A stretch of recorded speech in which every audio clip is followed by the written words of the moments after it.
Uh, Good afternoon, all.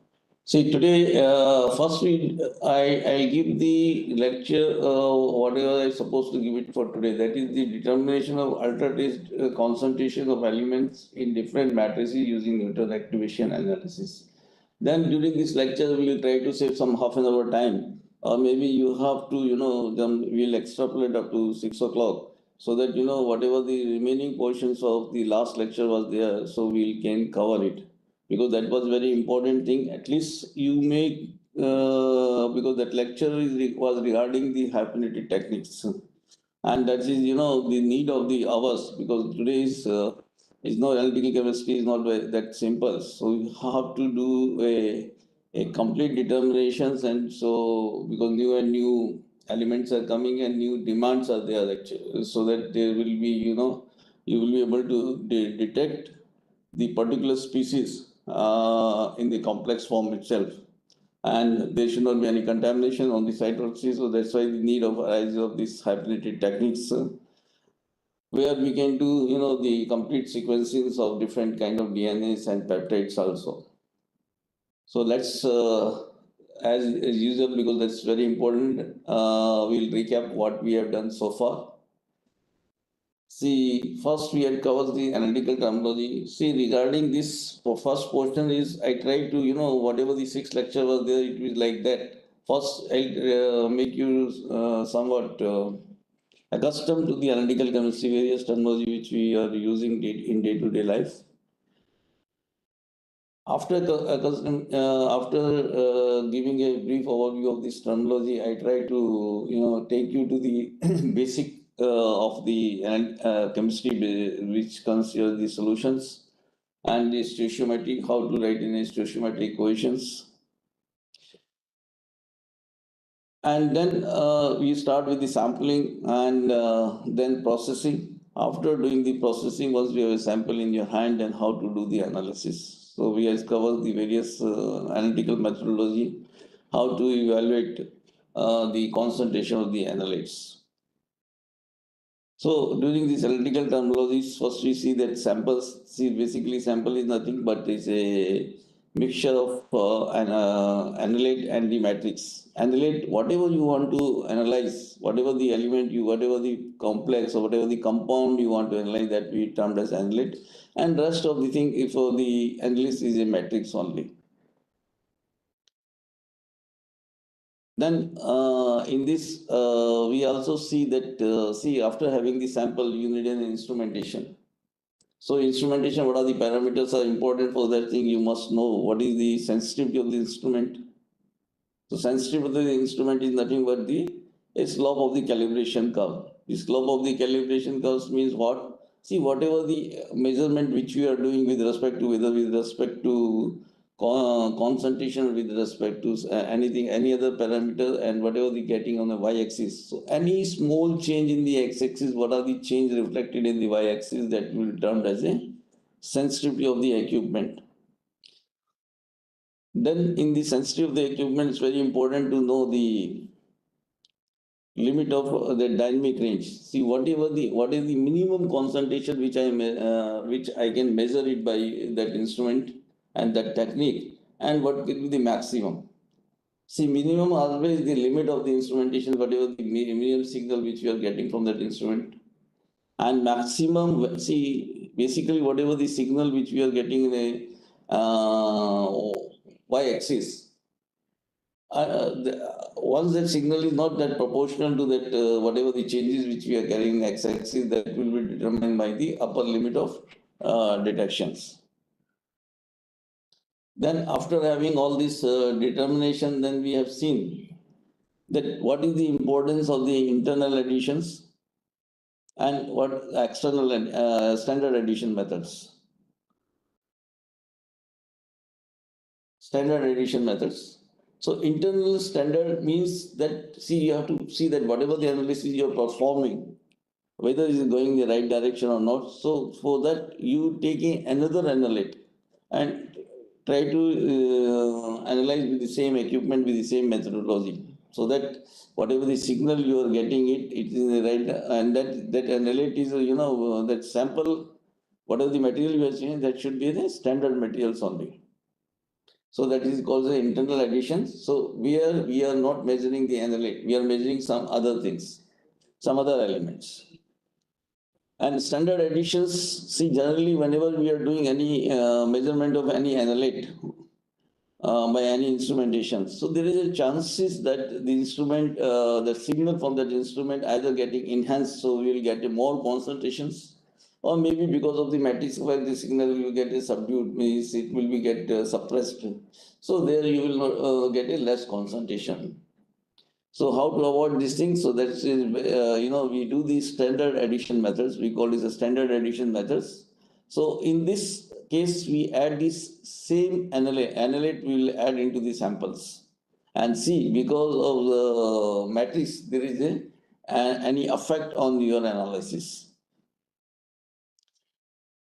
Then after having this measurement, we have seen ultimately, see, these results has to be go to the, so you have to submit to the some the results has to go to the analyst, or maybe result go to the law enforcement agency or some other regulatory bodies.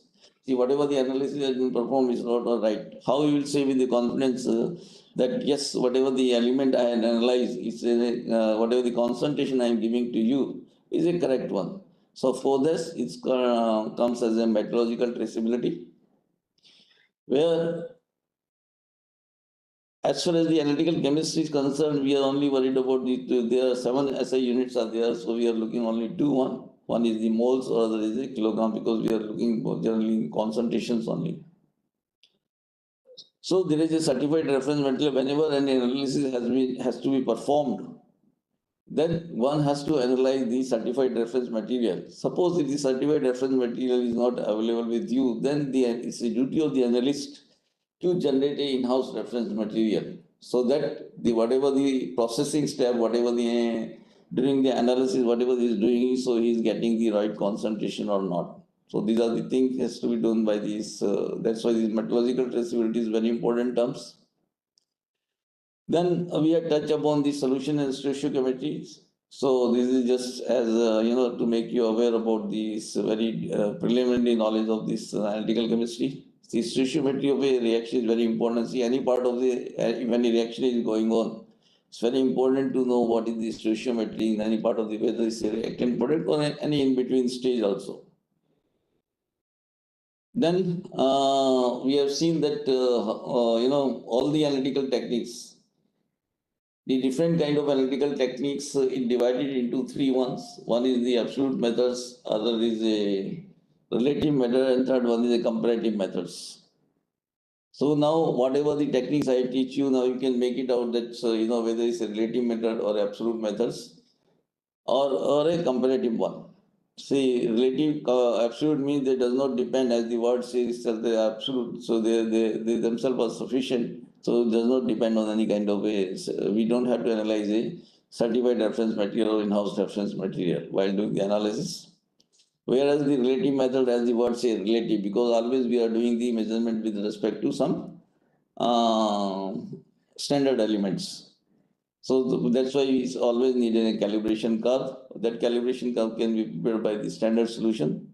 Whereas in case of comparative methods, the comparative methods, there also we need a calibration curve, but that calibration curve may be of a prepared from the similar kind of matrix. Suppose if I am doing the analysis of a lead in the water samples, so I should have a standard also of lead in the water samples only, or lead in the soil samples. So I should have standards.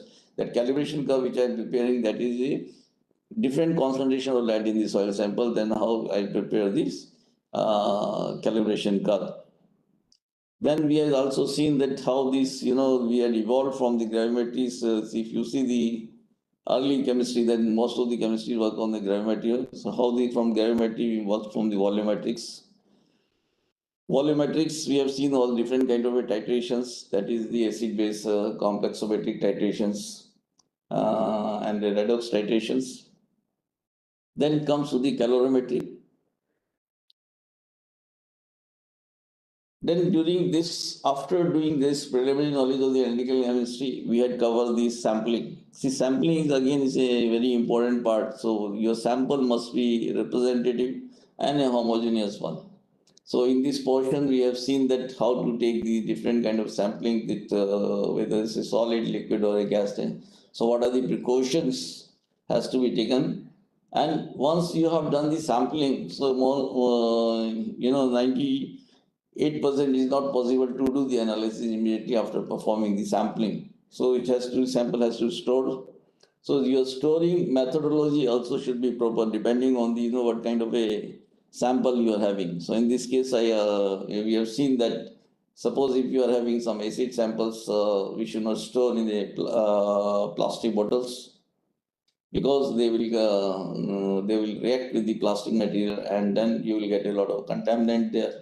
Similarly, in case of solid samples, should be stored properly, especially where we have a volatile materials like mercury and arsenic. So we have to be taking utmost precautions and maintain the temperatures so that it will not evaporate. Similarly, we have seen in case of a gaseous sample also.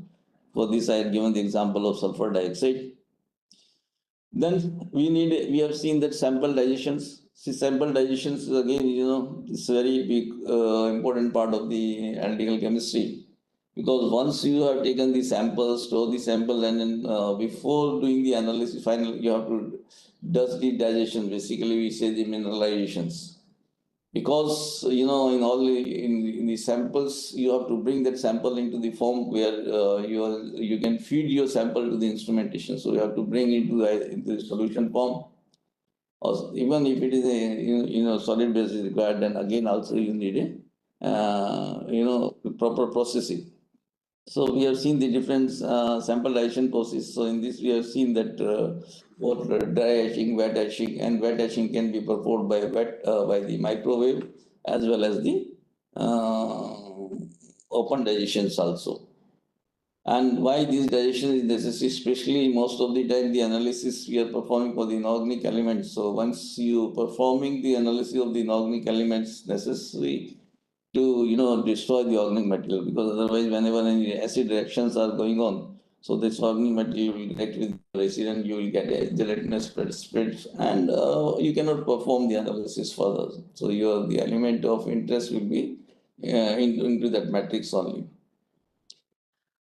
Then we have seen that intricacy of the analytical environmental analytical chemistry. See, intricacy of the analytical environmental analytical chemistry is only, because both the chemistries are same only, whether you are analytical chemistry or environmental analytical chemistry.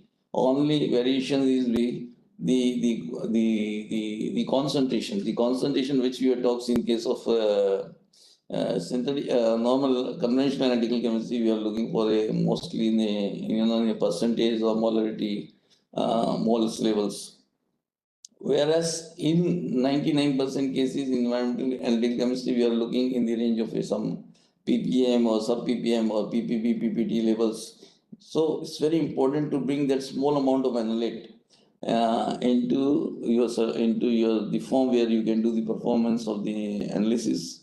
So this and second, your sample so for that your sample digestion should be very very foolproof, or you should have foolproof as well as you have a complete knowledge about your environmental of the matrix. And most of the time the environmental matrix is you do not know what is the compositions are there. See, even you have taken the soil of a different places, but they vary in the various the whether the organic content or the inorganic content, moisture contents will be vary from location to locations. Whereas in the synthetic chemistry, you know that what compound ion makes it, so that you will give all the knowledge will be shared with the analyst, so he can perform the digestion according to that.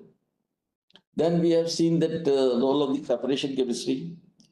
So in the doing discussion of the separation chemistry, it can be used by the solvent extractions, ion exchange, or a chromatography techniques. So we have seen in that we have given example of the uranium, where we have to do the traces of the trace element like iron, aluminum, or some other trace elements. If we do the digestion of the sample as such, It's very difficult because there will be a lot of interference, spectrochemical interference or other interference will come, and then you cannot do the analysis. So for that we have to separate that major matrix. So in this case is uranium. So we had take the solvent extraction. In this case we have used that 30% TBP, that is tributyl phosphate. Then we have seen the ion exchange chromatography. We can do the exchange of ions. So we have that's both cation exchanger and anion exchange chromatography. We have seen it. So that depend on the need. You can use either the anion or a cation exchange columns, or resins can be used for the separations. Then while discussing the chromatography, the important terminology in the chromatography is that mobile phase, what is the mobile phase and the stationary phase. And then the band, where basically it can be termed as a retention factor also. So while discussing that paper chromatography, we see that how to one can evaluate practically the retention factors. Then, while discussing this various kind of chromatography, they will be very depending on their mobile phase. Can be they will distinguish based on their mobile phase or the attractive force which is acting between the stationary phase and the solvent. So on that basis, there will be different kind of that gas chromatography, HPLC, paper chromatography, thin layer chromatography, and then HPLC or LCs and the gas chromatography. So while discussing the gas chromatography, we had discussed this FID detector. There is a different kind of detectors are there. So we had discussed twice the detector. One is the while using the HPLC. So HPLC also can be combined with various kind of detector, and we have seen that in case of when we have a fluorescence detectors are there, the detection level go into the PPT levels. Similarly, we have seen that various applications, depending on the various applications, the detector can be selected. Then, after having this this finishing for chromatography portions, then we touch upon this atomic spectroscopy. Here we have discussed the interaction of the electromagnetic radiation with the metal, and we have seen here both the molecular as well as the atomic spectroscopy. So in this portion, we have discussed this UV visible as well as this absorption. Atomic absorption and atomic emission spectroscopy. So as far as the absorption spectroscopy are there, they are based on basically on a Beard-Lambert law.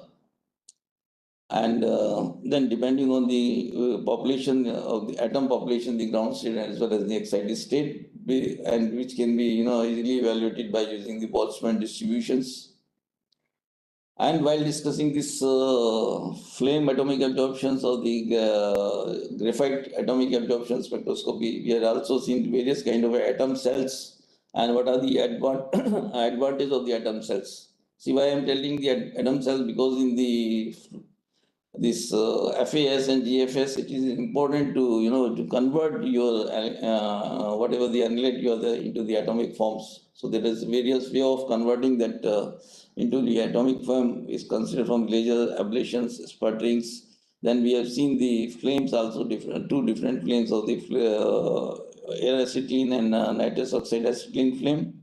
And graphite furnace also, we have seen it. Then in case of a hydrate generator, we can use even this quartz cells. And what are the advantages of each thing, we have seen it. And then there is a various kind of a background, how to do the various background correction, that in this, we have discussed both this continuum source corrections, for which we are using deuterium lamp. Then we have seen the Zeeman corrections, for which we introduce the magnetic field across the atom cells. And then we have these Smith-Heffey corrections also. Then we have discussed this atomic emission spectroscopy. So here, we can measure instead of measuring the absorption line, we are measuring the emissions lines. And this emission line can be of atomic as well as from the ions also. And this is we need in a plasma. So here the actually the plasma ranging from the 10,000 Kelvin to about 6,000 Kelvin, and our analytical zone was what we consider where we perform the analysis about 6,000 Kelvin, and how that kind of plasma is generated. We have also seen during these lectures. And what are the, then in this case, we are also seeing that there's a two type of configurations are there as far as detector is concerned. It can be done by sequential mode by using the PMT detector, or maybe simultaneous one. Then we use the CCD detectors. And also we have seen that the plasma, there's two different kind of plasmas are there. We can view the the analyte in the plasma by two ways. One is the axial views and radial view. And there we discuss what are the advantages and disadvantages of radial view and the axial views. After that, we had covered this mass spectrometry. Mass spectrometry only we are discussing about we need only the ions only. First, the ions will be generated from the from the analyte. They will be fed into the electrical field. There will get accelerated, and then they will be subjected to the magnetic field. I would call a mass analyzer, where they will be separated as per the M by Z ratios, and then it will be detected by the ion detectors. So we have seen the various kind of ion detectors also while discussing this portion. And then we have seen that the basics of the electrochemistry, so how the electrical energy can be converted to chemical energy, or chemical energy can be converted to electrical energy. And this we have seen that how to write in a cell equations. And then the Nernst equation, how to write a Nernst equation for representing a redox potential of a, whether it's a full reaction or a half cell reactions. Then we had also see that what is called a diffusion current. Diffusion current is nothing but the residual current minus the limiting current. And then how this diffusion, this halfway potential, which is nothing but the half of the diffusion current, is a basically a fingerprint or the characteristics of particular elements or a complex are there. And then it's only that is the only major advantage of doing electrochemistry, because the halfway potential for the cadmium in a elemental state as well as when it is in a complex formation, there different halfway potential are there. So different, even arsenic 3 and arsenic 5. So that's why the speciation is possible by using the electrochemical methods. And the first electrochemical method which used for the analysis is polography. So we have seen that while doing the polography, where we use the doping mercury electrodes, there are certain limitations are there, because we cannot neither we can play with the size of the drop or not. We can play with the sampling of the voltage current. So we have a the resolution about 0.2 volts, which has been afterward improved by the modern way of doing the electrochemistry. Whatever the different electrochemical cells now, what is coming there. So where we can improve by improve method of voltage sampling and the current voltage sampling, as well as the weekend size of the uh, mercury drop. So that's how we had improved the resolution from 0.2 0.2 volts to 0.02 volt. And then in this case, we have also seen that different kind of voltammetries are there, whether it's a linear sweep voltammetry or stepwise voltammetry. Then the pre-concentration can be done by using anodic stream voltammetry or a cathodic streaming voltammetry, that is the by electrolysis. Then we have seen that similar pre-concentration can be done by the help of a chemical reaction also. So there we have seen that while doing the analysis of uranium ppb levels, so the pre-concentration can be of uranium is done by using the chloroanilic acid. And in this, I also showed you, because that is the work which we have done it in our lab,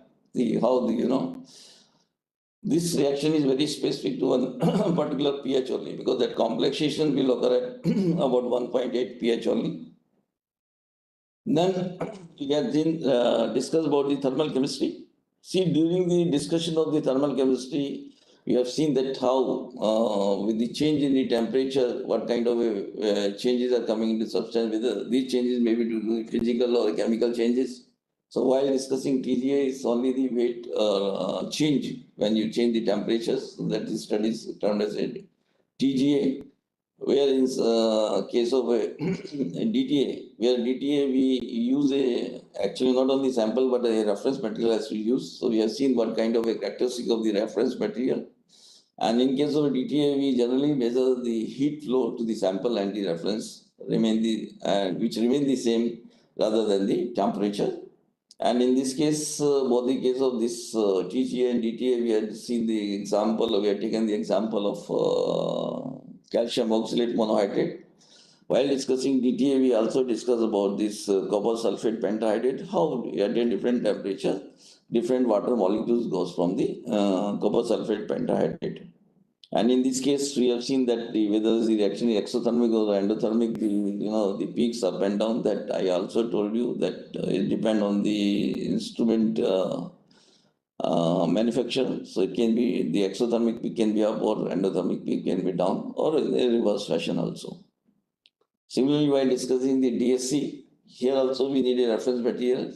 But what we measure here differential heat flow that is associated with the transition in substance and a reference material linearly heated at a predetermined rate at a function of time and sample temperature in a controlled atmosphere.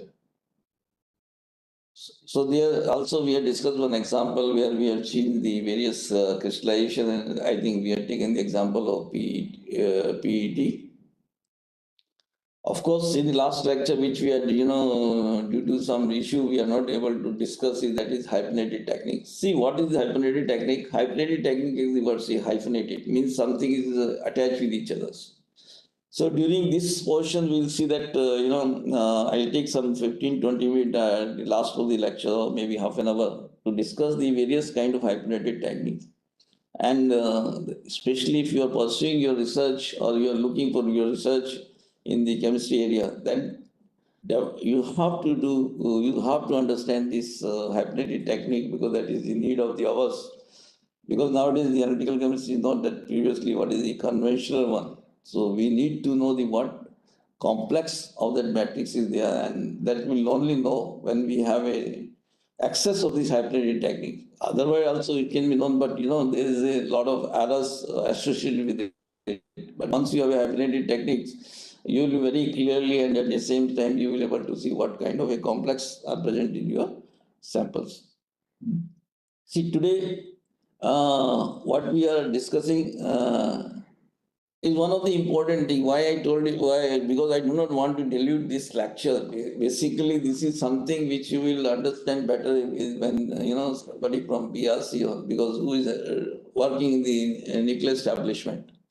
So there we are going to analyze. We are going to same thing which we have done by the normal other conventional instrumentation. But here we do the analysis of the trace elements by using the radioactivity. See, for that, all the elements are not radioactive. So in the stable element, we introduce the radioactivity. So what we will see in this during this lecture, the basic of the radioactivity, various source of radioactivity, and estimation of stable element by radioanalytical techniques. See, we are analyzing the stable elements, so we have to introduce the radioactivity in that element while using this technique. So how to introduce the radioactivity in the stable elements, that we'll also see. Then estimation of the gamma emitting radionuclide, because that too, basically there are so many gamma emitting radionuclides are there, but what we have done by this neutron activation analysis, that we have artificially introduced the radioactivity into the elements. So, and then exploiting it for the analysis, so that we will see. And then some of the applications we will discuss. See, before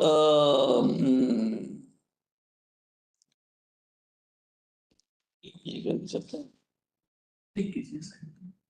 Slide. See, before going further, if you have any theories up to now, I don't, if even if you're looking at YouTube, I do not know whether it's working now. So if you have any you can put your question in the chat box, because this is my last lectures, and of course so far I have not received any kind of a question also from you on my email also. So if any questions are there, please come forward. And see, whatever technique I had discussed so far, I myself have used it. So, because since we are having some practical experience, I can explain you in a better way. And since because I had covered a vast source, I am not the expert for all the techniques. Even if your question I'm not able to answer right now, I'll go back and then ask the concerned persons and try to answer you.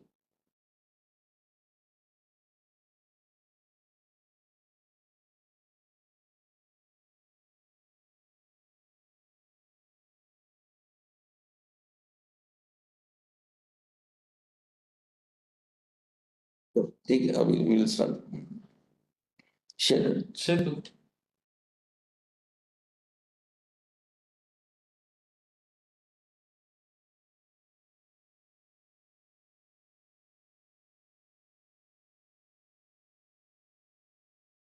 See, as I told you, why an element should be unstable? Why?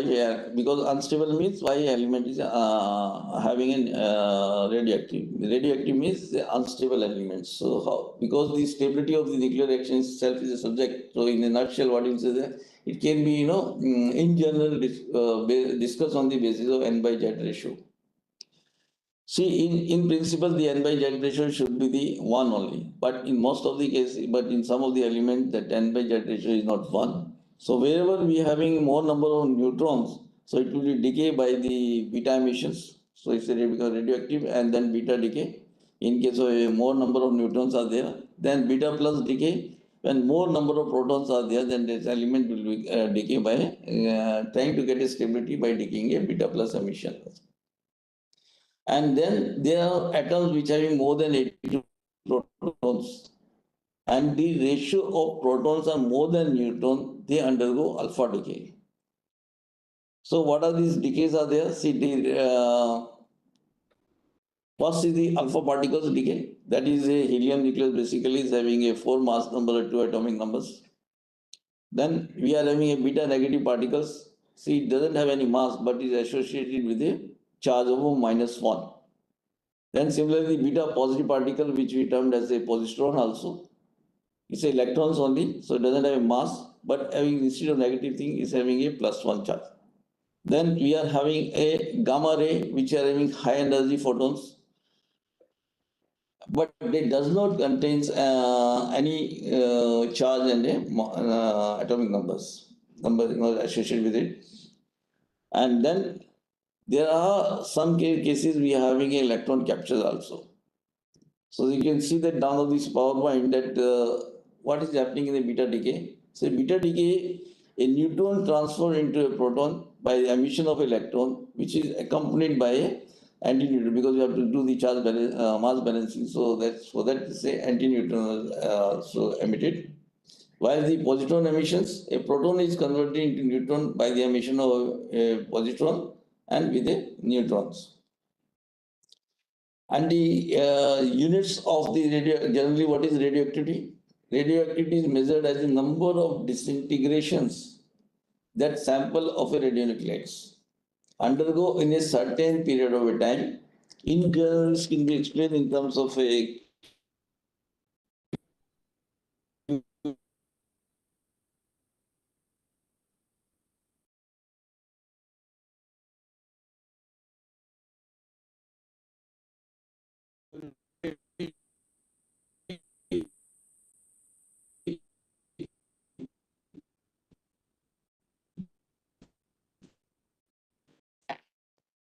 so what is 1 curie? 1 curie is nothing but is equal to 3.7 into 10 raised to power disintegration per second, and 1 becquerel.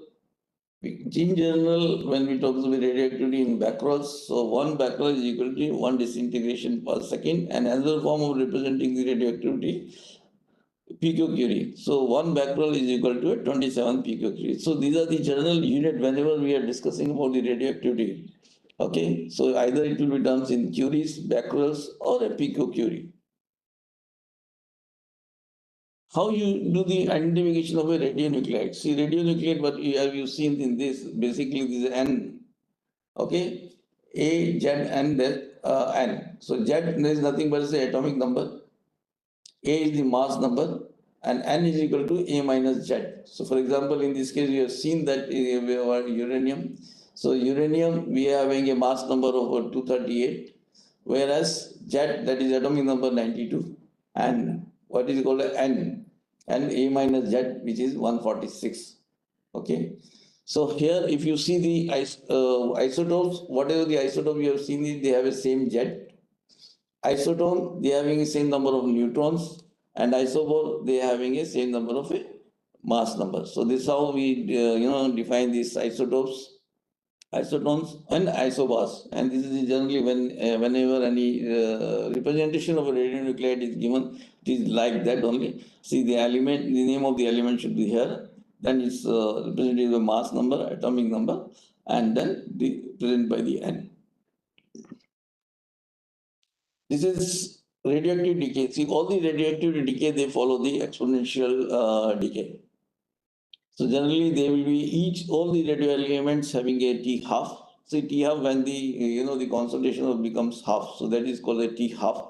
So that's why, and then also different T half we are given. This is one T half and this is the another T half, like that. See, basically it's exponential decay and it will be very close. It will never touch to the x-axis. Then it's very important for you to know, how the radioactivity in the earth. See, radioactivity on the earth, it doesn't mean that is because of, certain of our power plants or nuclear weapons or nuclear medicine research. So it's not only created by the artificially. The radioactivity actually may occurring on the earth itself by nature itself.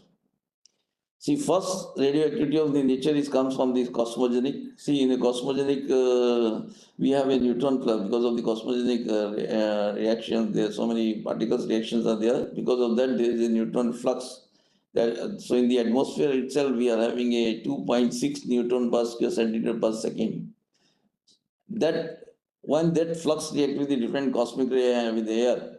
So it's produced from a reaction with the hydrogen tritium, that is tritium, beryllium 7, carbon 14, and krypton 81. So these are all the termed as a cosmogenic radionuclides. And then we are having, as you see, with the genesis of the Earth. See, genesis of the Earth, there are the four major radionuclides which is present from the Earth itself, because the K40, which having half-life about 4.5 into 10 to the 9 years, uranium 238, thorium 232, and uranium 235. And then with time they start decaying it, and so there are so many others, their daughter products are existing in the nature.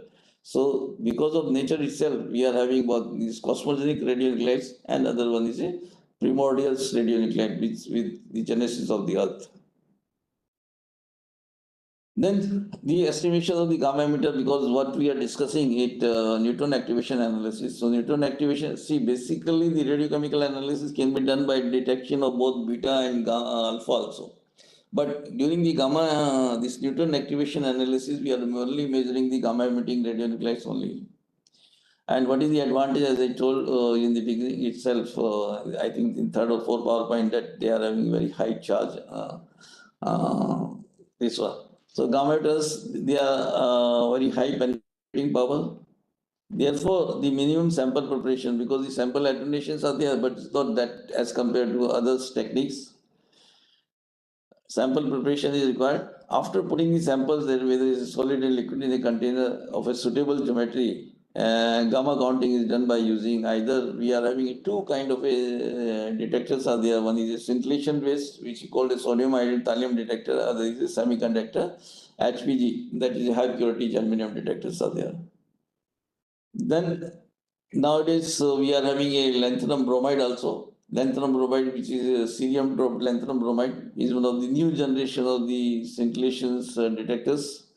Where we can do the, because both these detectors, as far as the sodium iodide, they are vary in the resolutions, because the energy required to create a one information carriers are entirely different. In case scintillation detector need a more energy than compared to HPG, high-purity germanium detector.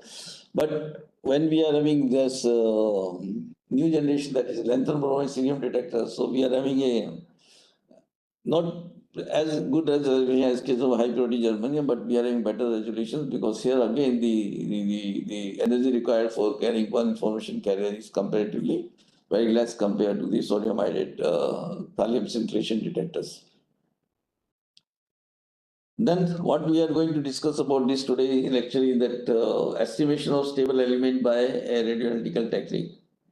So in general, radioactivity in stable element is induced by either bombarding with the protons, electrons, or in neutrons.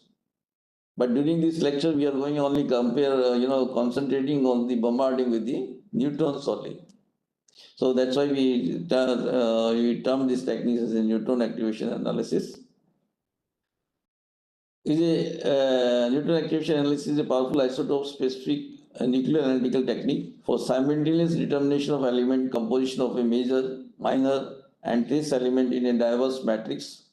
You can take a diverse matrix, means you can take any kind of environmental matrix, or make it take an alloy samples, or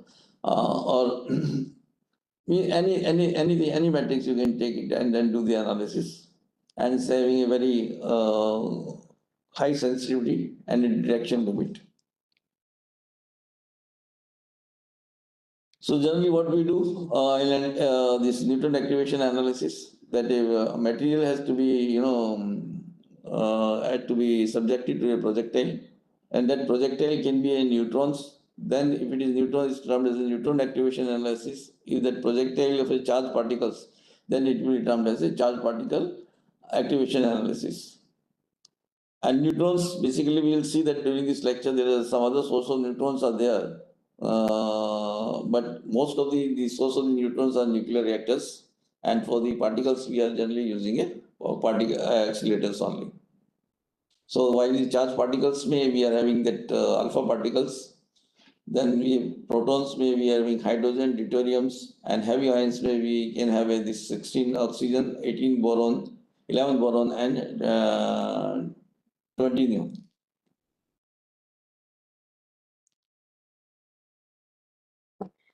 So here again we can do both, qualitative and quantitative, like any other analytical techniques. So we can do the qualitative and quantitative analysis. So we can measure the what kind of radionuclides are there and what is the concentrations are there after doing this irradiation the sample with the help of a neutron activation, neutron irradiations.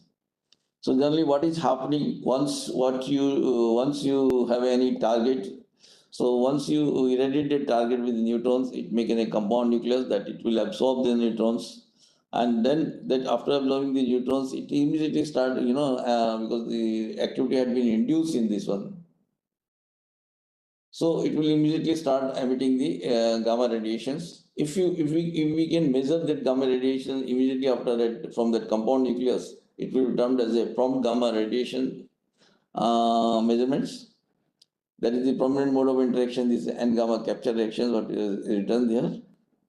Okay, and then after emitting is emitting beta particles. So after emitting the beta particles, another nucleus will be formed, and then if we are measuring the radiations here, that will be considered as a delayed gamma neutron activation analysis. That is termed as a DGNA. So neutrons react with the elements, and then if we are measuring this radiation immediately after the interaction, this will come as a prompt gamma neutron activation analysis. And if we allow it to decay to beta decay and then measuring the radiation, it will be termed as a delayed gamma neutron activation analysis.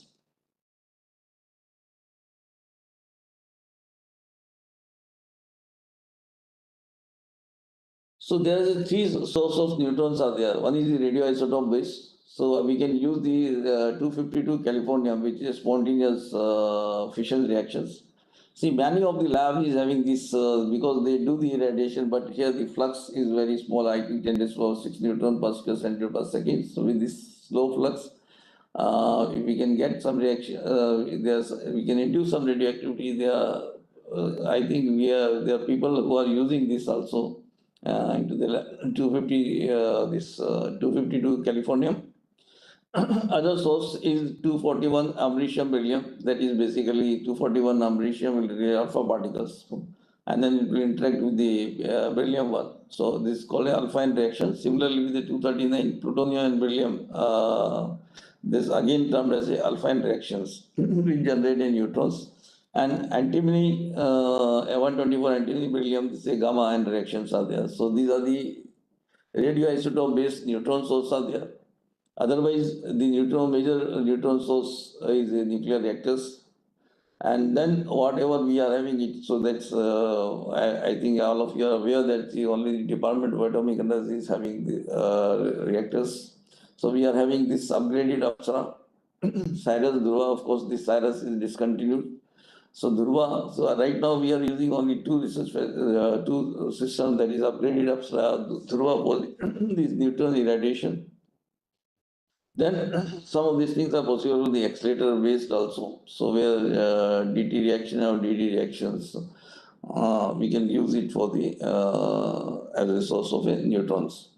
So these are the various reactors situations are there. Of course, this Apsara discontinued. So right now we are using only mainly at BRC this last one, the upgraded Apsara or sometimes Dhruva for doing this nuclear irradiations. And then because due to shortage of time, I will not explain that what are the different fuel and coolants are there. So the important portion for you to see that in case of this upgraded Apsara, we are having a neutron flux of 6 into 10 to the power 13 neutron per square centimeter per second. Whereas in case of Dhruva reactor, we are also having a flux of 10 to the power 14, 13 to 14 newtons per square centimeter per second. This is the earlier Apsara which had discontinued it. And this is a picture of one of this our Dhruva reactors where we are having this neutron activation facilities are there.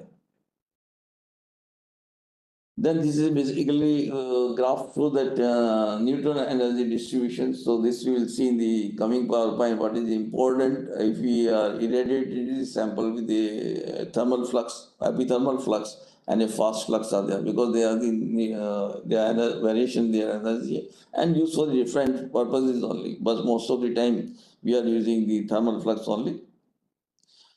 So the thermal neutron component consists of a low energy neutron that is below 0.5 eV in a thermal equilibrium with atoms in the reactor's moderator. At room temperature, the energy spectrum of the thermal neutron is best described by Maxwell-Boltzmann distribution. We are having the mean energy about 0.025 eV and a velocity of about say 2,200 meter per second. And in most reactors, most reactor irradiation position, 90 to 95% of the neutrons that bombard a samples are thermal neutrons. Whereas in case of epithermal neutrons, we are using energy range of 0.5 eV to 0.5 MeV. So in this case, how to avoid this sample to avoid this interaction with the thermal neutrons. So what we do, we put as a cadmium foil about our samples. So a cadmium foil about say 1 mm thick, which absorb all the thermal neutrons. So whatever the interaction of the object is going with the epithermal neutrons only. And in a typical unshielded reactor irradiation positions, because there is different irradiation positions are there, so the epithermal neutron flux represent about 2% of the total neutron flux. And both thermal and epithermal neutrons induce N gamma reaction on the target nuclei. In this particular technique that employ only the epithermal neutron, this technique where we are having interaction of the object with the epithermal neutrons termed as a epithermal neutron activation analysis, that is ENA. And fast flux energy range is above 0.5 MeV, consists of both primary fission neutron, which still have a much of their original energy following fissions, and fast neutron contribute very little to the N gamma reactions, but instead induce nuclear reactions where the ejections of one or more of the nuclear particles are prevalent. That is, NP reactions or N alpha reaction or N2N reactions are prevalent in case of when we are doing the irradiation with the fast flux. And a typical reactor irradiation position, about 5% of the total flux consists of fast neutrons.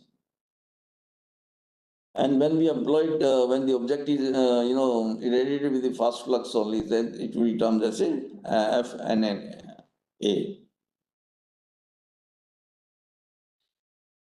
So according to the type of gamma ray measures, they will be categorized different neutron activation analysis. If the prompt gamma ray is measured, then it's termed as a PGNA. And if the measurement take place the measurement take place during irradiation and detectors are placed very close to the sample, compensating for much of the loss in the sensitivity due to the flux. If the delayed gamma ray is measured radiation, then it termed as a DGNA, and the measurement take place after a certain decay period. And DGNA, basically what we do the most of the analysis of the trace elements in the different samples is done by using the delayed gamma neutron activation analysis. Then when you when in any object is irradiated, so how to calculate the activity into that particular target nuclei. So this is the formula that A is equal to n sigma phi within the bracket 1 minus e raised to lambda ti and e minus lambda tc. So here ti is the radiation time and tc is the cooling time. See, after doing the radiation, how much time, because you are not doing the counting immediately. So that is called a tc, where n is the number of atoms in the target isotopes and phi is the neutron flux, that is neutron per square centimeter per second, which I have shown you also in case of different if I am using Apsara, upgraded Apsara or through a reactor, so I have a different neutron flux. Even if in your lab, something like if you are using this californium or a americium beryllium source, so they know that because that target nucleus comes with the material comes with a specific neutron flux is written on that material. And then I can calculate this, the activity that is counts per second. So count per second is nothing but the activity multiplied by the efficiency, and then the gamma abundance are there. So here, then if you put this thing, all this thing into this formula, so that you can calculate the counts per seconds, where N is the Avogadro number, theta is isotopic abundance, and mass of the element of interest, M is the Avogadro atomic mass. See, if I taking a 1 gram of a copper, so I can see that 1 divided by M, that is the copper, I think copper is 63. I don't remember right now. So that you can divide the molecule, this atomic mass of the material. Is the efficiency of the detector. The efficiency of the detector has to be evaluated. That also we'll see in the coming PowerPoint how to evaluate the efficiency of the detector, because the efficiency of the detector vary with the energy. And gamma ray abundance. So these are the isotopic tables are there, and then different gamma ray abundance is already been listed there. So here in this particularly nuclear data sheets are available. So if you having this target isotopes are there. So these are the different target isotopes it has been shown that 19 fluorine, 23 sodium.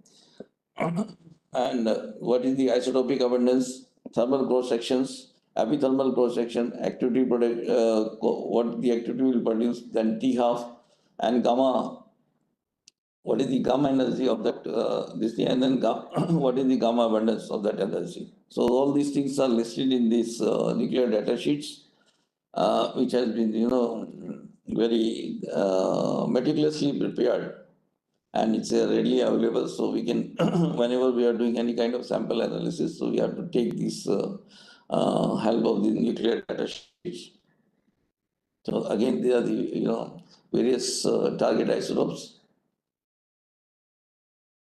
Then what this great, as I told you, that most of the analysis we are performing by using the DGNA. And this technique is flexible with respect to time, such that the sensitivity for a long-lived radionuclide that suffer from the interference, because you bring that sample, because once you radiate the sample, there will be so many short-lived radionuclides will be produced. and your sample contains a very high radioactivity. So what once you bringing your sample and giving and counting it after some time, so all the short-wave related nuclear activity will die down, die down, and then you can do the your measurement. And the selectivity is the key advantage of the DGNA over other analytical technique. So we can do this, selectively. See, it is generally possible to simultaneously measure more than 30 elements in most sample without any chemical processing. See, you can just take the sample, do the irradiation, and then do the countings. So that's generally when we are doing, not taking any help of any kind of, processing or sampling, processing before irradiation, after irradiation. They will be termed as a instrumentation neutron activation analysis.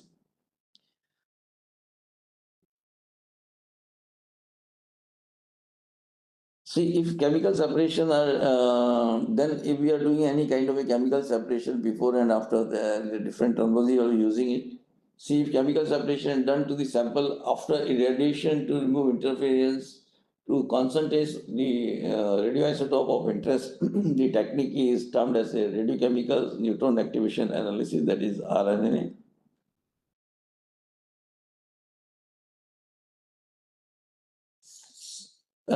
See, like any other technique, there also you need after having a sample, you need a sample preparations are there. So these are the what are the before the pre-irradiation, the sample has to be clean, dry, or if it is a large samples are there, then you need a ashing, pre-concentration of element of interest, or elimination of interfering element, and then you have to do the subsampling. Subsampling means you cannot irradiate the whole sample, so you take the subsampling and then packing.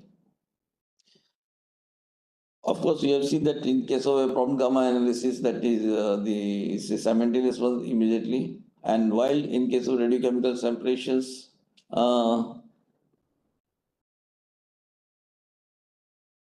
we are do on in case of a RNA only radioactivity measurement and then element concentration calculation. So these are the various steps are there. First is the sampling, then irradiations.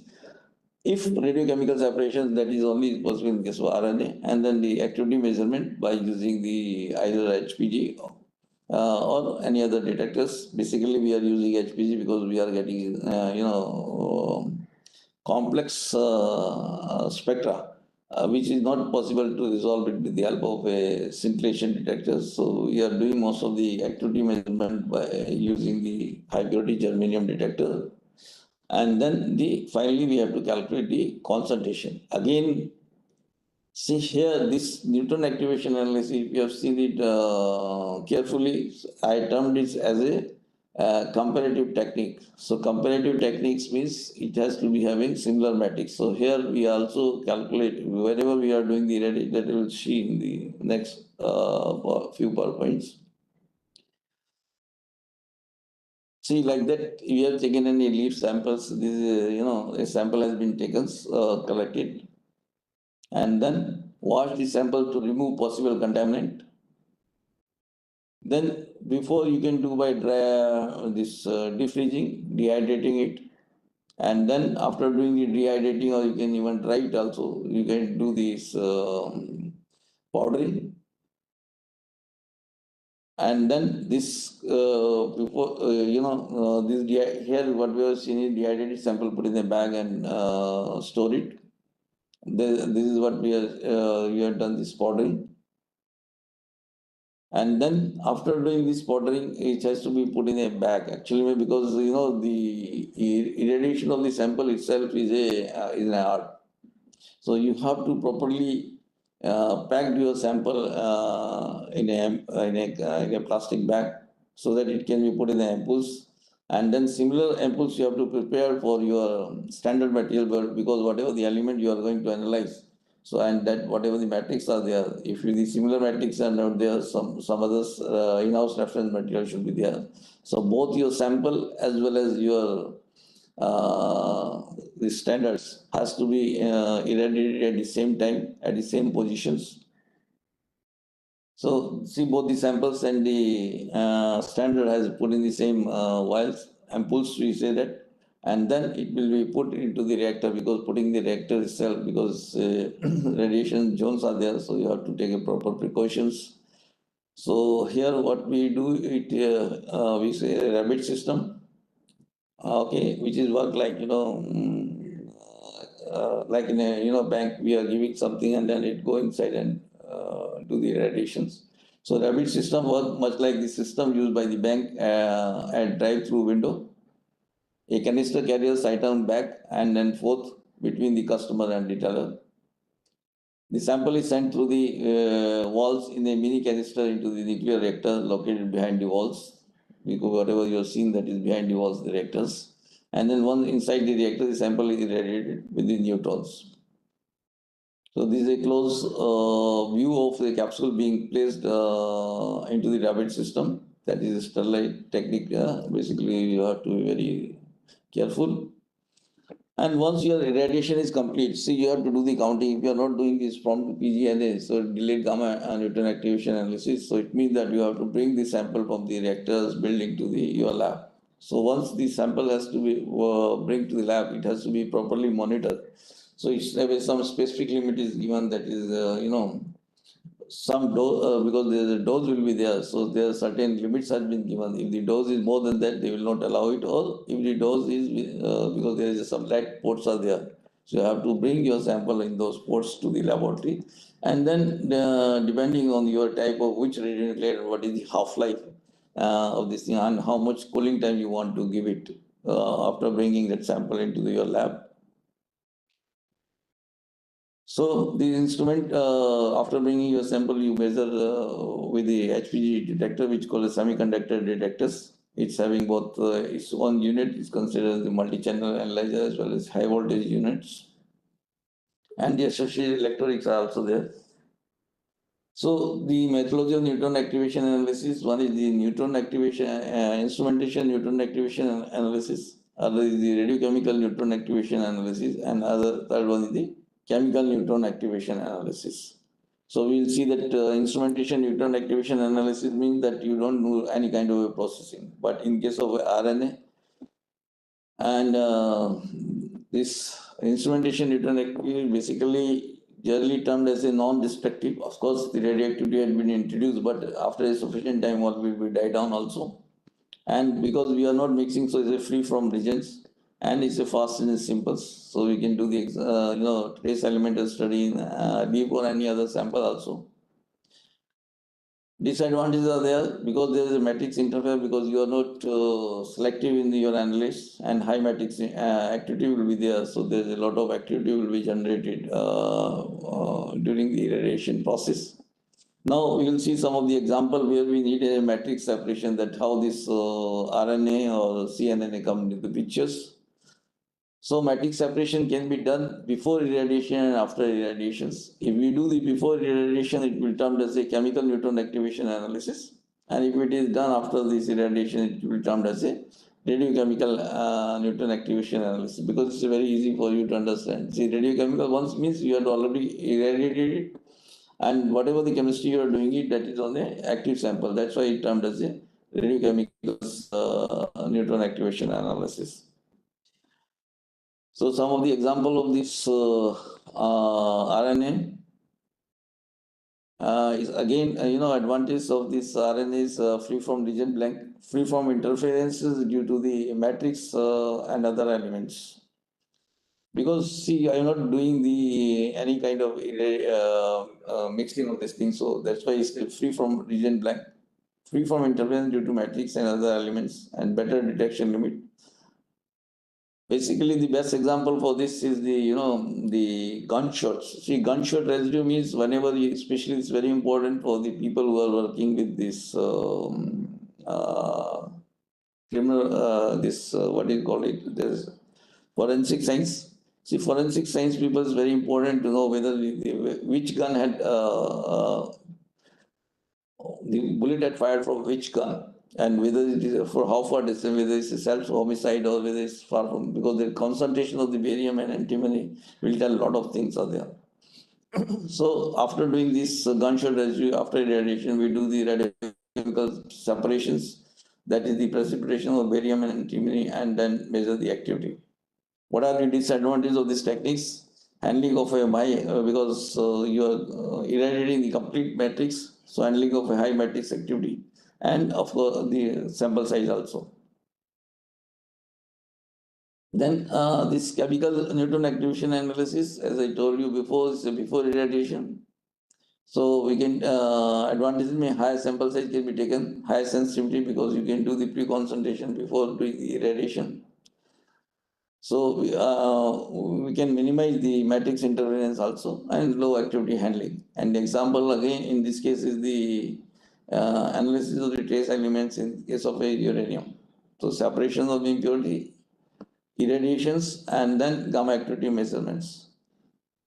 Disadvantage is not free from region blank because you are doing the you are mixing it with so many other regions also. So it's not free from region blank. So that's why a careful minimization of the blank is essential in this case. The sources of error in neutron activation analysis, there are again this technique also shared with so many errors, sources of errors. So one is the sample preparations.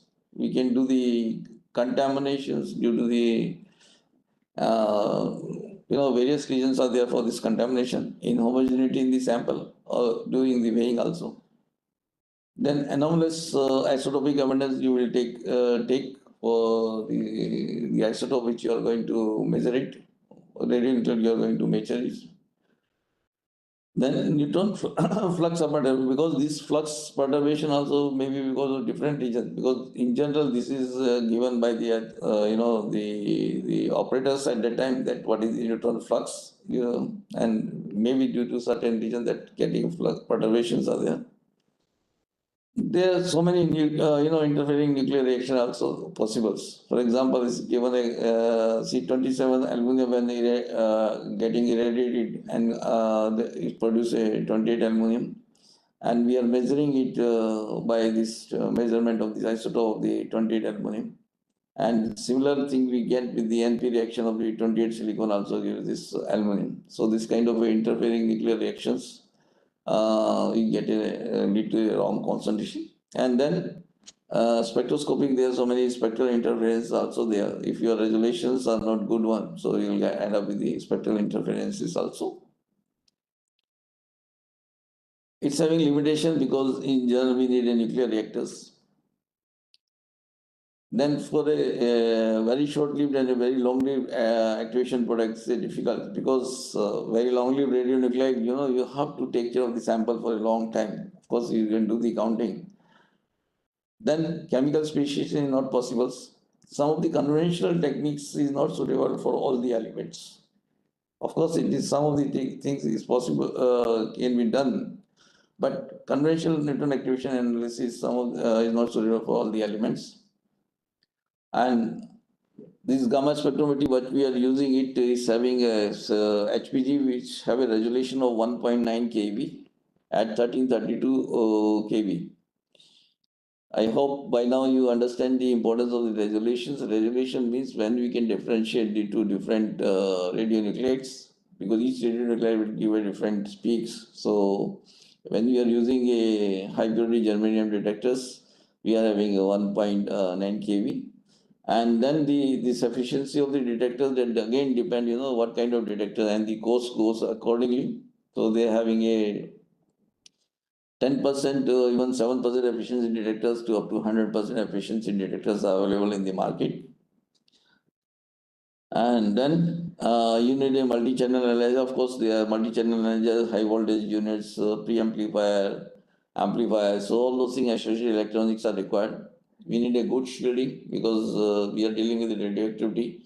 So there is as I told you, there already neutron flux is there in the atmosphere, and all the building material also contain potassiums, uranium, and thorium. So we need a good shielding so that outside does not getting interacting with your the detectors. And of course, the good laboratory practices always required for all kind of analysis. So this is one of the our lab we are having this high purity germanium detectors are there and is enclosed in the shielding. This is basically axial type. There is a vertical type also available are there. So this is a picture which I have shown for the vertical one.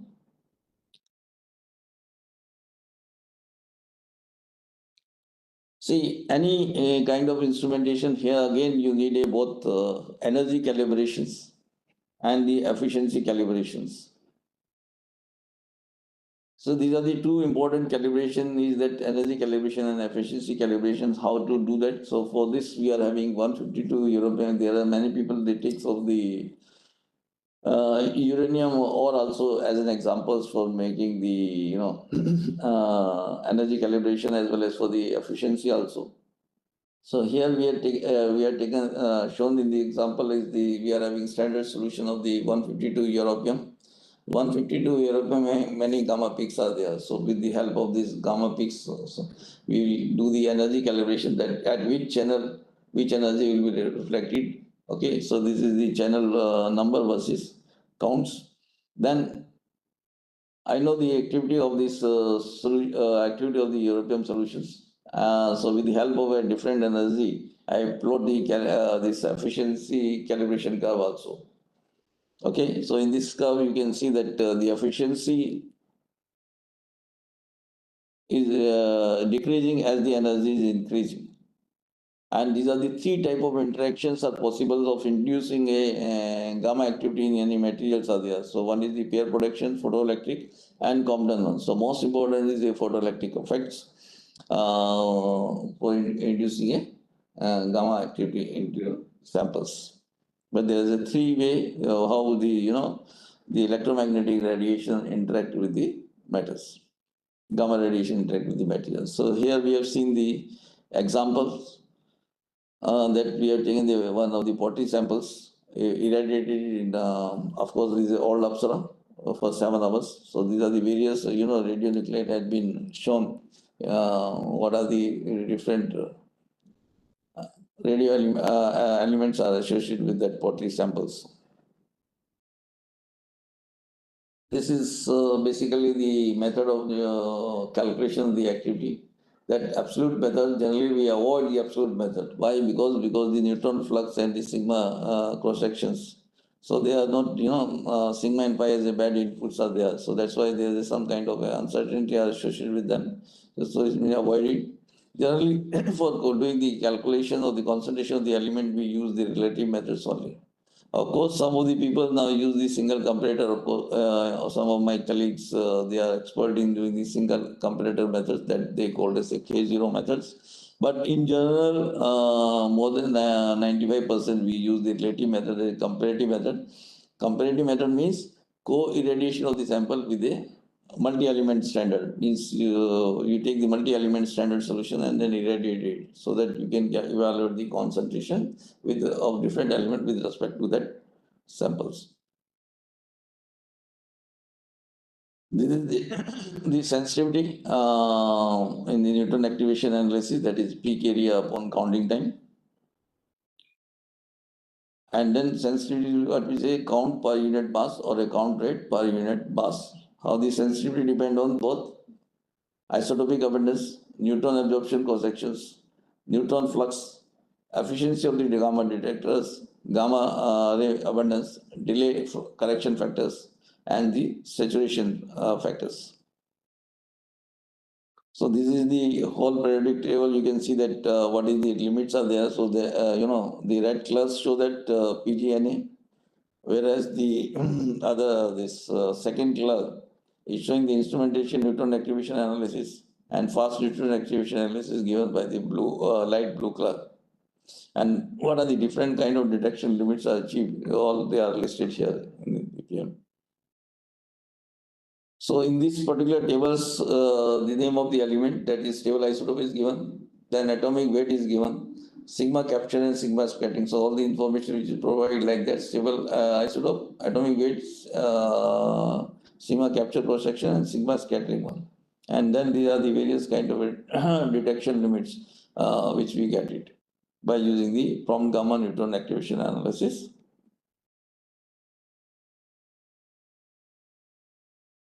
So this we are already seen that how the detection limit.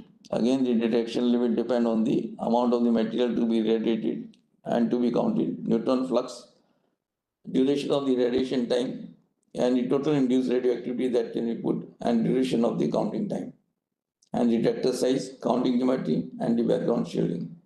See, there is some of the various, some of the applications are there. It can be used for the biological sample. Of course, nuclear technology we are using day in and out. The various geological samples, material science, environment, archaeology, chemical science, healthcare, and forensic science.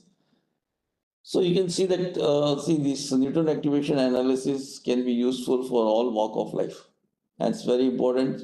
Uh, One should have a knowledge about these, how to, go about the neutron activation analysis. Of course, for this, you have to contact us for doing this analysis. And if low flux are possible, then your lab itself will having that, some of the neutron source. So they are some of the best example that Napoleon Emperor's, this very wide, wide publicity case that it had been died because of the arsenic poisoning. So neutron activation analysis is the only technique by which we come to know that neutron, it has been poisoned with arsenic, and there is a, because there is a movements of the arsenic. See, that is the growth of the hair. It has been stipulated as a 0.35 millimeter per day. That is the growth rate of the hair. And when you have a different sections of hair and then do the analysis and the concentration, you will see the concentration gradient. So we will come to know actually when this person is get administered arsenic. Yeah. Similarly, we can do the unknown samples by using this help of the neutron activation analysis. That is the because some of the samples, some of the time the material confiscated by this law enforcement agency at the airport or our this seaports. So they send us the samples, so we do not know what kind of powder is there. So neutron activation analysis help us to completely, mean that this is the material. Of course, it has been analyzed before with other technique also. For the forensic analysis, the neutron activation analysis is very helpful for finding this ratio of the gradient of this barium, antimony, and copper. This is the spectra which we get from the HV detector after irradiation of this gunshot residue. Then various kind of inks. Actually, there is inks having different gamma spectra are there. So this material has been irradiated and then do the analysis, so we can pinpoint it out. This different origin of the toners. This can be especially used in the case of a currency notes. Geological samples can be identified for the geological samples also. Then this particular example, we have seen that's the important thing you have to see here. The radiation time is 5 seconds, and the decay time is 25 minutes. And here the irradiation time, this is the same sample only, but using the different irradiation and the decay times are there. So these are the, this spectra is showing from 0 to 3200 in the one spectra itself. But here we have seen two, because there's so many elements are associated, so it's not visible. So that's why 0 to 800 and 800 to 1600 keV. So many information can be extracted by using the neutron activation analysis. Of course, in the geological samples, the pottery samples, whether they are associated with this, sample like gold, also can be done with the help of neutron activation analysis. So I haven't hurry up in the last because I want to take up some of the, my earlier lectures. So before, asking anything, I just move to my earlier lecture. The lecture which we had missed. Because there are certain important points which, you cannot grasp it in a one lecture. At least you must be knowing. That is the only my intention by giving an introduction of this scientific technique. Because when this course was designing, I only stressing that student must be aware what is the present day techniques are there. And they are very sophisticated techniques, and they are available in a very selected selected centers only.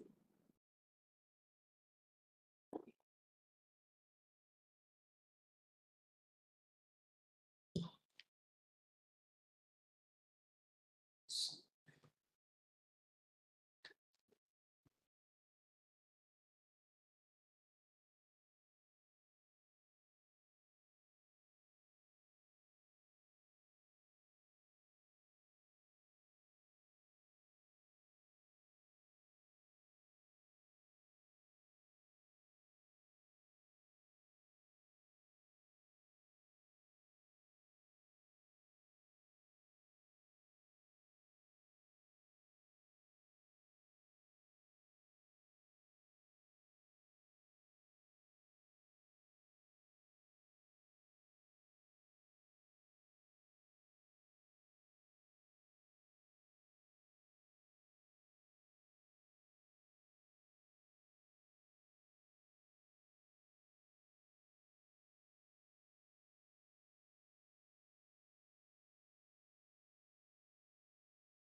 Okay, friends. See, particularly during this lecture, what I want to tell you is regarding some of the hypnotic techniques. As the word say hypnotic means that the two techniques.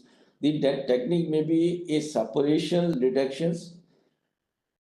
Before separation, we can do the pre-concentrations also. So the pre-concentration, separation, detection. So you can see that when we have when we combine three or four, two or more than two, it will be termed as a hyphenated technique. So I'll just give say glimpses of the various hyphenated techniques. Okay, so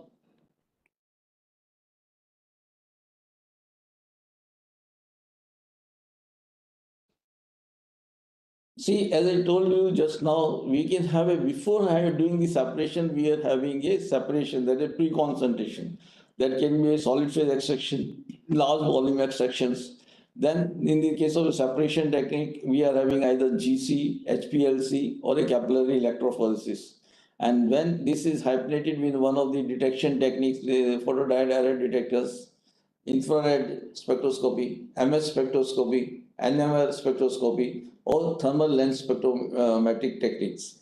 So if we can do during this hibernation any of these combinations and get the desired results actually. And that, as I showed you, it can be possible here that further detections that we can see that tandem mass spectroscopy. So how the tandem mass spectroscopy, the two different mass spectrometers help us to determine the various chains in the peptides, long chain molecules. And what is the advantage of these hyphenated techniques? They are fast and accurate. High degree of automations are required in this scene, and high sample throughputs are there, and better reproducibility. And reduction of contamination is very minimized because due to close contact, because both the techniques are there only. See, I am doing these operations immediately after these operations. I don't take the samples there. The sample itself getting introduced into your detection techniques. So that's why there's a minimizations of these contaminations are there, and separations and quantification are achieved in the same time. So these are the things which we should remember while this why one should go for the happening technique. They are fast and accurate, high degree of automations, high sample throughputs, better reproducibility, reduction of contamination due to its closed systems, separation and quantification. Of course, they may be, the high throughput may not be required for research scholars if you are doing, but once you join any company, if you especially in a pharmaceutical company, where you have to do, the hundreds of samples in the same day in a very short duration, because whenever any load is coming out of the factory of that particular pharmaceuticals company, you have to do so many loads at the same time only, and they are very critical about their quality assurance and the quality controls. I think maybe in one of the pharmaceutical company, hundred of HPLC working at the same time. So these are the list of hyphenated techniques: ICP-MS, GCP-MS, LCMS, LCNMS, ECMS, CEMS, C capillary electrophoresis MS, then GCIR, LCMSMS, LCESI, electron spray ionization, then MALDI, and then in a time of TUF, time of flight spectrum. Then GCMSMS, GCNMR, GCAES, ICP-OES. Actually, this part I will avoid because I will not discuss this ICA, because actually my ICP-MS I had left at the time of discussing these spectroscopy portions because it has to be discussed here. But now due to shortage of time, I will not discuss in detail this ICP-MS. ICP-MS also comes as one of the hyphenated technique, where the inductive plasma we are shared with the MS are there. So, like in any other equipment, it's also having these are the important part of the instrument. That is first is sample introduction, inductive coupled plasma, which through which we are converted the atoms into ions. Then plasma vacuum interface. See, if you see that all these hyphenated techniques, this something the crux of the problems are there. See, most of the techniques are working in the, see, whether this is my HPLC, I'm doing the separation HPLC, or I'm atomizing the element by using the ICP-MS. I'm doing that work at the atmospheric pressures only. But once the system had to introduce in the MS, where we need a vacuum. So that is the most crucial part of the interfacing between the separation technique and the detections, where we need a very high vacuums are there. So all the instrumentation and the major arts of art of technique is required in that interfacing only. And then these mass spectrometry, we have ion optics, okay, and mass separation devices, and the ion detectors are there. Sample introduction में बहुत paracyclic pumps is required because that it will introduce the liquid into the your nebulizers. Then nebulizer to drop making a droplets, and then it needs a spray chambers. And the spray chambers के बाद then this again this atomizations can be done by using these laser ablations. This is an example of the one UV lasers is been shown. So here, whatever the nebulizer do, same thing can be done by using a UV lasers and then introducing that atoms into the plasma. Then, nebulizer, two kind of nebulizers are there. One is the concentric nebulizer, other is a cross flow design nebulizers are there. Both having a different functions are there. Then this cross flow nebulizers only, when we are having a salt concentration more, then it's better to use a cross flow design rather than this concentrated one, because there's a high chance that it will get choked up. Then it can be done by, I don't know, if any organic solvent without any processing had been introduced into the plasma, that plasma will shut down, because the organic compound will be immediately getting excited, and there's a lot of electrons will be generated at the same time, and that's disbalance that because the magnetic fields are there. I think I told you that 27 megahertz we are generating, so it disturbs that field, that radio frequency, this one, that matching between these two things, and then the plasma will shut down. So that's why it has to be, sample has to be treated before introducing into the plasma. So it can be done by the conventional way of digestion of the samples, or it can be done by using a ultrasonic nebulization. So that's what is shown in the ultrasonic nebulization. The nebulizer uses an ultrasonic generator to drive a piezoelectric crystals at a frequency range of 200 kilohertz to 10 megahertz, and the pressure droplets the liquid air phase, and that's how this droplet will go into the plasma, into the air, and goes into the plasma where it is atomized and then goes to the mass spectrometer. This is how we discuss about how the plasma is generated. So here also these three tubes are there. So first tubes we are having 12 to 7 again argon plasma only, 12 to 7 liters per minute, and other auxiliary gas flow 0.0 to 1 liters, and nebulizer gas flow also we maintain at 1 liter per minute. This ion formation has been shown in the plasma. See here the aerosols getting induced, and then there's desolvated one, and then gas flow, and then atoms, and then forms ions in the analytical zones are there. So these are the sample undergoes a number of physical changes starting from the preheating zone and continues throughout the radiation zone before it eventually become a positively charged ions in the analytical zone. And mostly singly charged positive ions are generated and having a efficiency more than 95 or 90%. So this is the orifice. That's what I told you, very important part, that how to introduce the ions into the your plasma, because here you are working at the atmospheric pressure that is 760 torr. Then the interface is beginning with the skimmer cone is attached here, that is one torr, that is we are using simple mechanical pumps are there. And then we are having this turbomolecular pump. With the help of that, we can generate a vacuum of the 10 raised to minus 6 torr. Why it is necessary? Because if the vacuum is not there, the ions will collide with each other, and then we lose the information. So, and then this is show how important is the ion optics, because with the help of this ion optics only, it will direct the ions to introduce into the deflected all the ions into the mass analysis, because there is a possibility that there will be photon or neutral at see, it will avoid all these photon, neutrals, and a matrix components to entering into the into your mass analyzer with the help of this ion optics.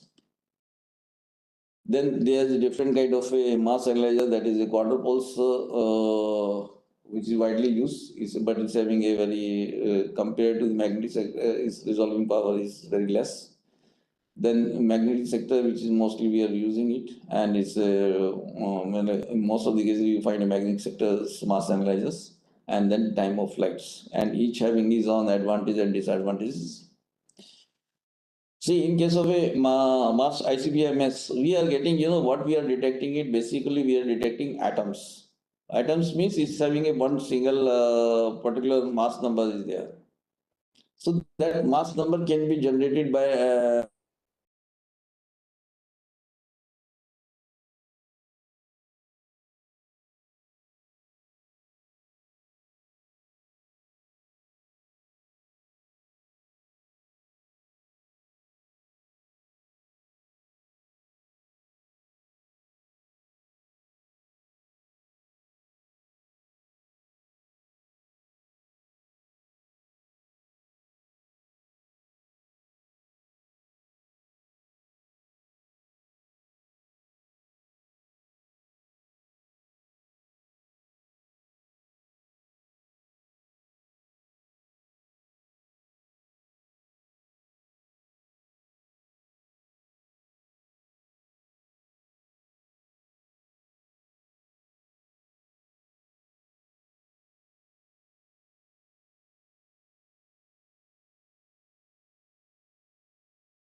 Okay, so for this there is a one we have a collision cells are there to overcome these polarity interferences.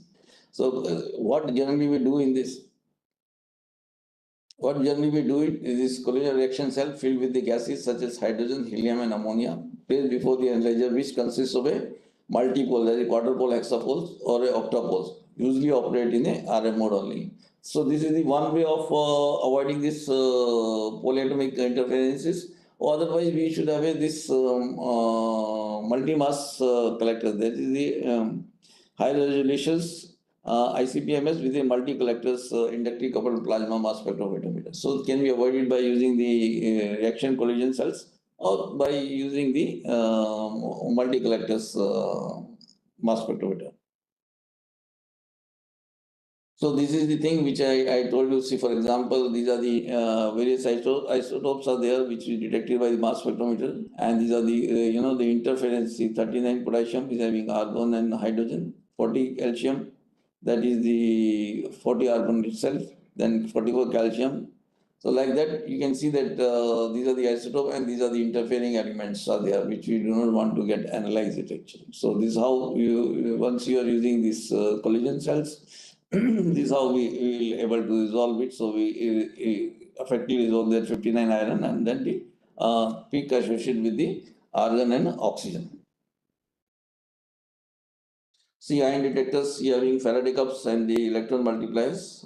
See electron multipliers, perhaps the most common detectors in modern mass spectrometer due to their exceptional high gain and a low noise. A single ion entering the front of the multiplier can result in upward of 1 million electrons existing the back. These are the advantages and disadvantages of the ICP-MS. So what are the disadvantages? Are there prone to mass interference that we have seen the polariatomic interference, and it's having low tolerance for TDS. So TDS, because once the TDS, some of the samples is having high dissolved salt contents are there. So difficult to put into the mass spectrometers and difficult to analyze the complicated matrix. Basically, same thing what I told in this last tolerance, and then definitely costly, and then more maintenance are associated with it. Then these are the various application of this ICP-MS. Now we see that GCMS, again GCMS, one of the most versatile technique which has been exploited right now for doing the various kind of environmental samples, pharmaceutical samples, or the or more, any others, geological matrices also. So this is basically again a sample. First we do the separation by using the gas chromatography, and then gas chromatography, after doing the separation, it will be introduced into the mass spectrometers, forming the formation of the ions are there. See, generally, again, this is the most important part is that interface actually.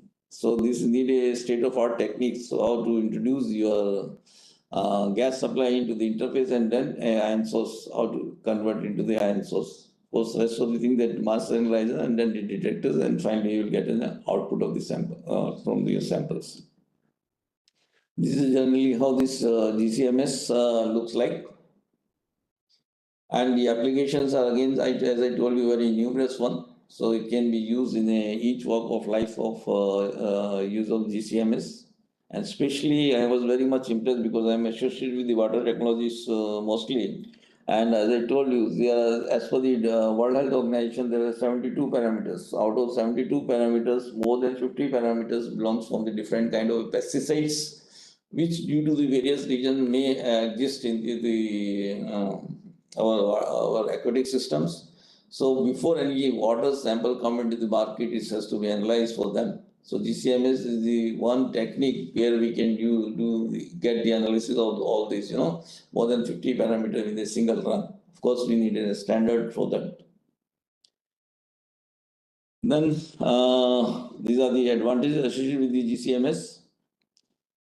This is an example where we have seen the pesticide analysis, this aldrin, linden, and endosulfan alpha and beta. So this is standard spectra of a GC spectra of this both aldrin, linden, and endosulfan alpha and beta.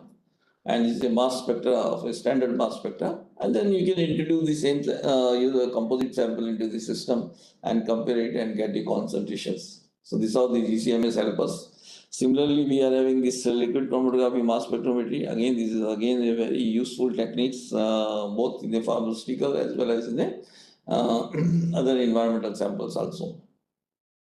So liquid chromatography, again I will not read, and this we having this mostly HPLCs, so it can be worked in a both normal, reverse and size exclusion and as well as the ion exchange HPLC.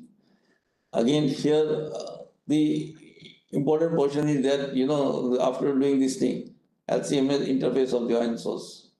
Okay, then this desolvation is very important. How to do, see, gas chromatography, already you are getting atoms in the gas phase only, so there is no much, one has to be worried. But in case of LCMS, because in LCMS you have to introduce the ions, atom ions only into the mass analyzers. So you have to desolvate the your samples. So there is a different, can be done by the electrons spray interface, or can be done by using either the atmospheric pressure chemical ionization technique. So these are the both the technique can be used for the ionization of these materials. And this is the 3D dimension spectra of LCMS. This is separation, and then simultaneously each peak what are the mass associated with different molecule associated with it. It will give them by the MS. Then we are having this tandem LCMS actually, that is basically ultra high performance liquid chromatography UPLC.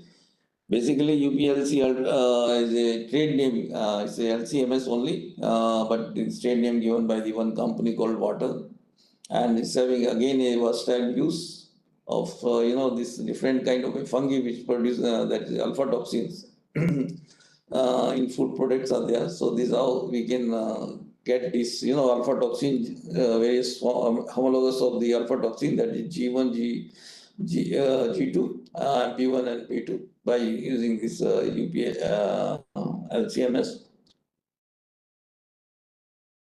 This is the tandem mass accelerator, that is where the two mass spectrometers had been combined. So what is happening in this? So here we do the first fragmentation. After doing the first fragmentation, it will introduce in the first MS. That fragmentation can by electronic ionization or electron spray ionization or molding. Then second ionization, after doing this fragmentation, the second ionization can be done by collision of photon or surface ionization techniques. And then this is the further fragmentation introduced in the second MS, and that's how the reductions and this lead to the mass spectrum in this one. This is that one of the example where we are doing isobaric labeling using this tandem mass spectrophotometer. Then we are having this liquid chromatography nuclear magnetic resonance one.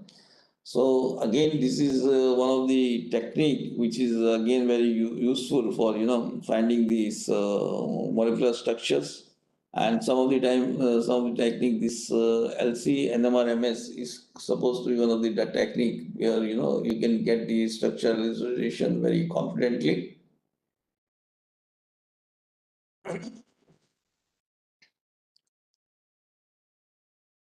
So I think these are the basically now the principle of the NMRs. The principal behind NMR, I think most of people you may be knowing that in that many nuclei have a spin and all nuclei are electrically charged.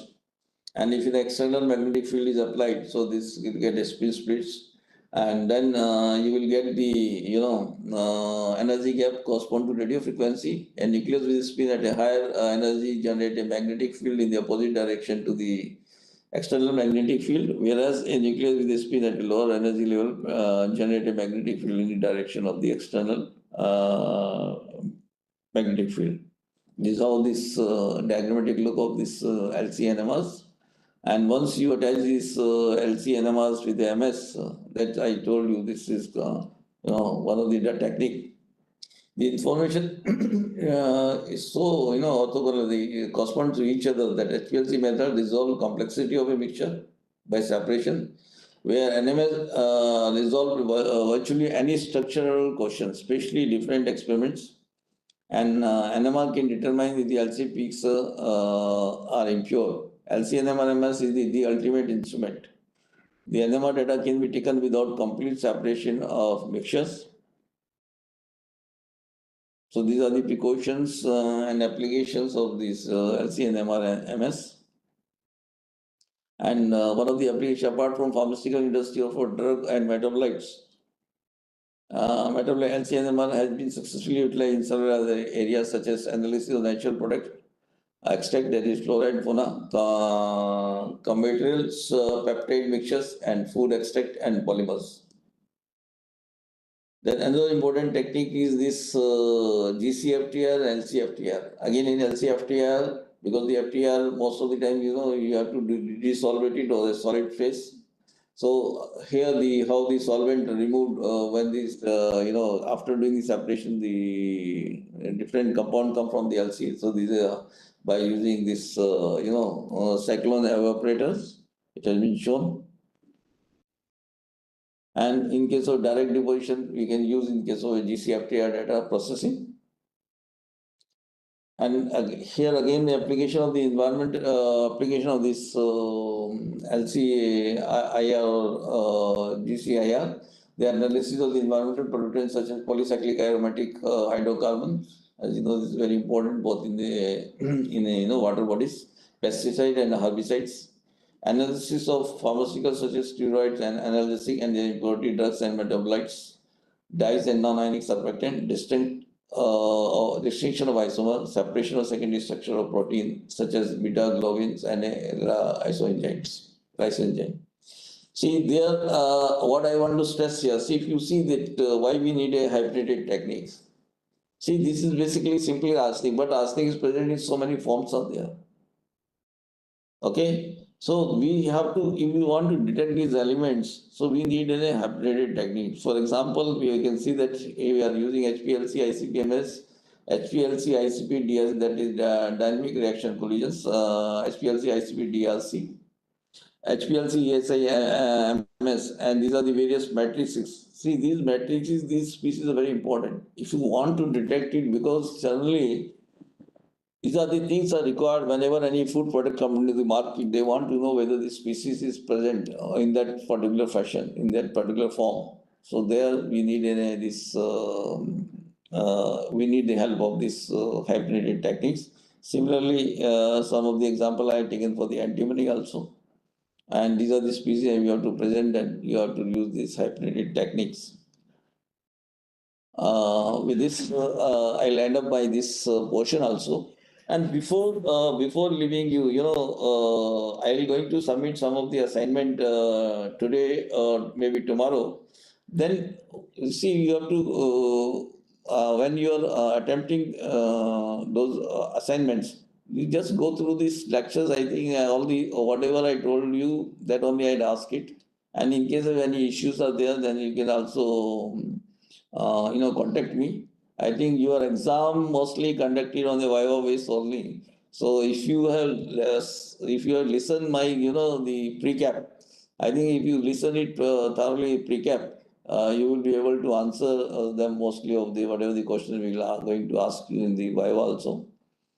Because these 6 lectures make you to understand the importance of the analytical chemistry in your day-to-day research, because it's not possible to cover the all the basic points of those techniques. Only I give you only I overview of those techniques, and then the importance of some of the analytical terminologies also. So with this, thank you for all for listening me patiently. And then if any questions are there, my email ID is always shared with you. I will be very happy to answer you.